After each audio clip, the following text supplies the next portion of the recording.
So yeah, I was gonna give y'all the play-by-play on how my whole experience was with getting circumcised, which I got done yesterday. But I'm gonna give y'all a rundown on how the whole procedure went down and what I experienced and things of that nature. You feel me? Kind of silky, like suck in a way, because the fact that you've been having something for so many years, which I'm 35, and I haven't been cut. So now I'm getting cut at 35. It kind of like feel a little crazy, but it is what it is. But yeah, man, I'm just gonna give y'all a quick rundown of reason why I decided to go ahead and get circumcised, because at the end of the day, it was needed. Pretty much the whole reason why I got circumcised because every time I had sex, it was very uncomfortable each time. So I mean, after a while, when I was younger, it was all right. It was very manageable. But as I get older, it started getting a little bit out of hand in the sense of basically every time I have sex, my penis will rip, and sometimes you be like, "Oh snap, the girl bleeding all along is you bleeding all along." So it's like, damn, what the hell? And then you got to worry about, what you call it. You got to worry about healing. So it takes like a couple of days for you to heal, but you're not fully healed. The cut just closed. But anyways, fast forward, I just finally decided on. I was contemplating for over 10 years. I finally decided to say, you know what? Let me go ahead and get this circumcision. So fast forward, I decided to get circumcised. So get circumcised. I get to the place. You know what I mean? My appointment was at 10 o'clock. Went in. There were about like 5 people in the office. I ain't feel no way because mentally, I was already ready to get the circumcision. So it was like, let's hurry up and get this over with. So get in there. They finally bring me to the back. I paid my price, which is fairly cheaper than what I expect. But who knows? It could be my insurance or whatever. So, anyways, fast forward, get in there. They tell me I gotta go ahead and get undressed. So I had to put on this gown and all this other extra stuff. And then pretty much just after changing out to that, it was pretty much a waiting game. So it was like 3 other people ahead of me. So they decided to go ahead and take care of those people, and then it came down to my turn. It took them about almost an hour and 30 minutes to get to me, but she's whatever. Anyway, fast forward. It came down to me, and I'm just talking to the ladies, you know what I mean, some older people, and they was about to go ahead and stick the needle inside into the IV tube. Yeah, there you go. So they stuck the needle in the IV tube, and I'm like, oh, that's a night shot. She's like, no, not yet. So I'm like, whatever. So it came down. She's like, all right, we're gonna wheel you into the office. Whatever. So we went into the office. So I said, oh yeah, party time. That's the last thing I remember. Boom, I'm out. Woke up. They're like, oh, do you need to go ahead and pee? I'm like, yeah. Now, mind you, I have yet to see my penis. So I wasn't even that curious to see it because I was on anesthesia. So now it's like, man, I can't pee for shit because I'm trying to pee in this little jug, you know what I mean, and pee, but it wasn't allowed. I couldn't pee. I could not pee for the life of me. So once I stood up out the bed, that's when the pee started flowing. So that bad boy started flowing. I had a good amount of pee because I know I can't. Prior to the operation, you cannot eat or drink after midnight. So I had to make sure I got everything all in before I go ahead and go to this procedure. Because there's one thing I didn't want to do. It'd be hungry as hell while getting this procedure. Now, after doing the procedure, I pissed in this damn jug. It was quite a lot of piss too, by the way. But yeah, after that, it came down for me to go ahead and get wrapped up pretty much. I mean, there's different ways they do it. But in my case, they just put this little white thing on it, this little gown, and gog on it, and then they wrap that bad boy up. But in the process of doing it, I'm thinking one of the ladies gonna do it. So I'm like, yeah. I'm thinking a little swollen down there. And then she walks away. I'm like, what the hell you going, lady? In my head, but I'm still under what you call it, because everything feel like a dream though. It really feel like a dream.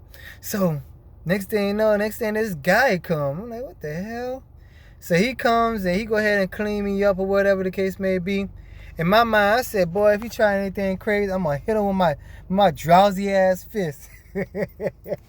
But none of that funny playing went down. He wrapped me up, got me out the bed. Actually got me, let me go ahead and put on my clothes. Then it was a nice little pretty Spanish thing in there, man. But like I said, under the influence, got this, I'm all drugged up, so it ain't really too much flirting going on. So I put on my clothes. They was talking about something wrong with my stomach. Like, they're like, oh, your stomach, are you gassy? I'm like, yeah, man, my stomach, I haven't eaten, you feel me? So you ask me some dumbass questions. So she said, oh, we're going to give you some ginger ale. So they gave me some ginger ale, and I drank the ginger ale. And it did its job a little bit, but it also gave me a pill. So they told me to put it on your tongue, so I did that part. So now it came down for me to get to my ride. My ride, they already texted my ride to come, and my ride came, and then we was out. Now, mind you, everything is cool. I'm still under the influence. So when I got home, I bought some food. I dropped off the prescription for the medication. They was talking about, do I want to wait? I said, hell no. I got to go. I'm tired, and I'm still drugged up. So, yeah, I banged it. I went home. As soon as I got home, I didn't even bother to eat the food I had. I just went straight to sleep. No hesitation. I woke up a couple hours later. I got a text saying that my prescription was ready. I said, cool. I can't drive, so at the end of the day, while you still on anesthesia, you cannot drive. So I had to sit up here and wait for somebody. I had to go ahead and get in contact with somebody and have them. Luckily, the person I get in contact with, they already on the road picking up a prescription for their mother. So it's like, boom. Can you run me that favor? And then, you know what I mean? Of course, I give them a little extra for even doing that, because they didn't have to. Because they kind of low-key went out their way to do it. But I appreciate it. Because at the end of the day, one hand wash the other and both hands wash the face.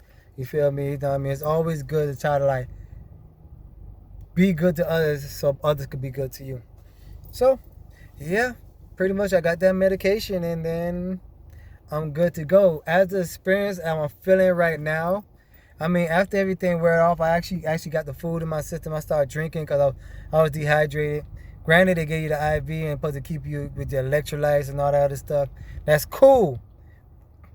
But now, it's just all about drinking the actual water and eating. Because I couldn't eat as soon as I got home because I wasn't feeling like I had no appetite. So I ate. I had a slight little headache. You feel me? But it eventually went away this morning when I woke up.